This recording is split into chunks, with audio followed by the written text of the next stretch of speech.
presence of 3 people.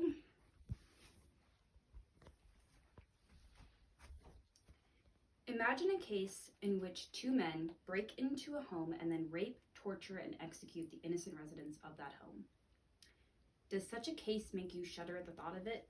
Does such a case make you feel a need for justice? Sadly, this really happened in the case of Kansas versus Carr in our very own state. Evil people exist in our world, and sometimes crimes such as these are committed. In response to such criminal activity, just punishment must be carried out, and the death penalty is a lawful and arguably necessary form of punishment. The death penalty should not be abolished in the United States because its institution allows for the maintaining of the common good by the lawful governing authority. It illustrates the gravity of certain crimes and society's reprehension for them, and it provides a sense of justice and closure to victims and their families. In order for there to be a well-ordered system of justice within society, the governing authority must establish proportionate retribution. You don't get life in prison for jaywalking, neither should you receive a small prison sentence of a few months for a serious crime such as murder. The death penalty should only be applied in the most extreme cases, but when atrocities such as gruesome murder and torture are carried out, it is necessary. It should be noted that the number of people on death row has been steadily decreasing. It is not a common punishment, and nor should it be. According to the Death Penalty Information Center, quote, the size of death row in the United States has declined every year since 2001, and, quote, the total population of death row is down by more than a third from a peak of nearly 3,600 at the turn of the 21st century, end quote. And while the implementation of the death penalty is increasingly rare, it should not be banned completely since there are certain heinous crimes that cry out for justice. An example of this has already been seen in the case of Kansas versus Carr, when the Carr brothers murdered the innocent victims of that home and also tortured them before executing them. And yet another case, in which is truly heartbreaking, is the California case of People versus Gonzalez. Here the court found that, quote, defendant Veronica Utilia Gonzalez was convicted of murdering Jenny Rojas. The jury found as special circumstances that the murder was intentional and involved the infliction of torture, end quote. The victim in this case, Jenny, she was only 4 years old when she was murdered by Veronica and Ivan Gonzalez. She was tortured, she was covered in scars and burns when she was found, and she was forced to live in a box containing her own blood and feces.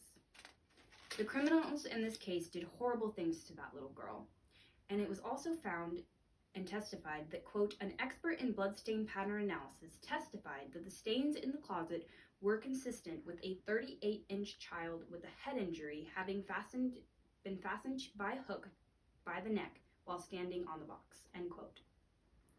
This image is nothing short of horrific, and it explicitly demands justice. It is a case in which the death penalty is appropriate.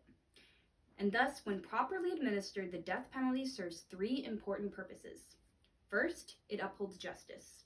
A system of rights and duties exists between the United States and between the citizens of the United States and the government of the United States.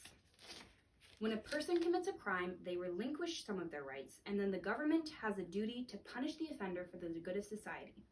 As St. Thomas Aquinas, a widely respected theologian and philosopher, says, quote, if a man be dangerous and infectious to the community on account of some sin, it is praiseworthy and advantageous that he be killed in order to safeguard the common good.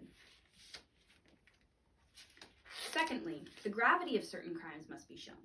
Society should take a very principled stance against certain heinous crimes, such as torture of an innocent child or serial killings.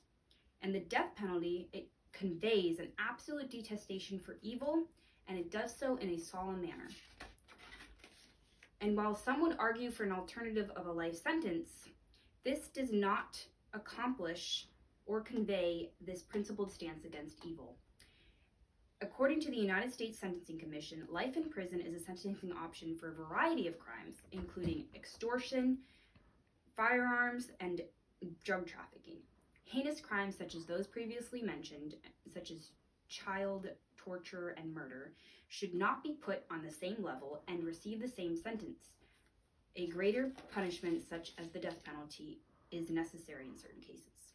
And thirdly, the victims and their families should be taken into consideration. The death penalty makes the murderer answer for his crimes when the victim no longer has a voice. And when the life of an innocent person is taken in a horrific and painful manner, that victim and their families deserve to see justice restored. The families deserve to have some small sense of closure. And now, picture two futures. In one, the death penalty is abolished and the Carr brothers and the Gonzaleses live behind bars, but still clothed and fed while their victims are lost forever. In the other, the death penalty remains a sentencing option for horrific crimes. After trial, sentencing, and a very lengthy appeals process, the perpetrator is justly executed for his or her crimes. And therefore, as citizens of the United States, I encourage you to support the continuous yet careful use of the death penalty as a punishment for the most atrocious crimes. While due process and improved safeguards should be constantly strived towards, the implementation of justice for victims and their families should be carried out. The death penalty is not about vengeance, but about justice. It is the justice system's most solemn way of carrying out its very name.